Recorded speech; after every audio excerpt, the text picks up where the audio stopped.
ने जब पिछले साल 7 अक्टूबर को इजराइल पर अब तक का सबसे घातक हमला किया तो शायद ही किसी ने सोचा होगा कि यहूदी देश इस तरह से बदला लेगा। इजराइल हमास की जंग को 6 महीने का वक्त हो चुका है।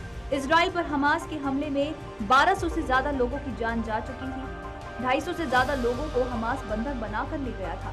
इसके बाद इजराइल ने ऐलान जंग किया और गाजा में मौत का ऐसा तांडव मचाया कि अब तक करीब 33,000 फलस्तीनी मौत की नींद सो चुके हैं, जिसमें कई मासूम बच्चे और औरतें भी शामिल हैं। गाजा शहर खंडर बन चुका है। हमास के कई आतंकियों को भी इजराइल ने मौत के आगोश में भेज दिया है।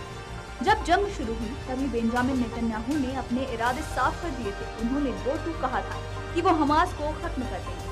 इसके बाद गाजा में हमास के ठिकानों अंडरग्राउंड टनल में ताबड़तोड़ हमले किए। कुछ ही समय बाद मानवीय संकट खड़ा हो गया। हजारों की तादाद में अपनी जान बचाने के लिए गाजा के लोग फलस्तीनी एनक्लेव की ओर जाने लगे, जो पहले से बंद था। जंग झेल रहे लोगों का कहना है कि हालात बद से बदतर हो चुके हैं। लोगों ने अपने घरों को छोड़ दिया है और सुरक्षित स्थानों की तलाश में पैदल ही निकल पड़े हैं। लोग 33 किलोमीटर तक पैदल चल रहे हैं। उनके हाथों में सूटकेस, गद्दा और जरूरी सामान है। अब तक इजराइल हमास की जंग को 182 दिन हो चुके हैं और 134 इजरायली बंधक हैं। कई अंडरग्राउंड जेलों में कैद हैं और कुछ को यौन यातनाएं दी गई हैं।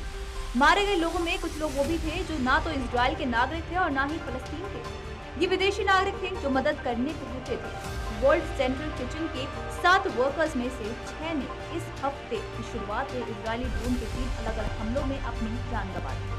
वहीं फलस्तीन की बात करें तो वहां 33,000 से ज्यादा लोगों की मौत की बात सामने आ रही है, लेकिन आंकड़ा ज्यादा क्यों मालूम होता है।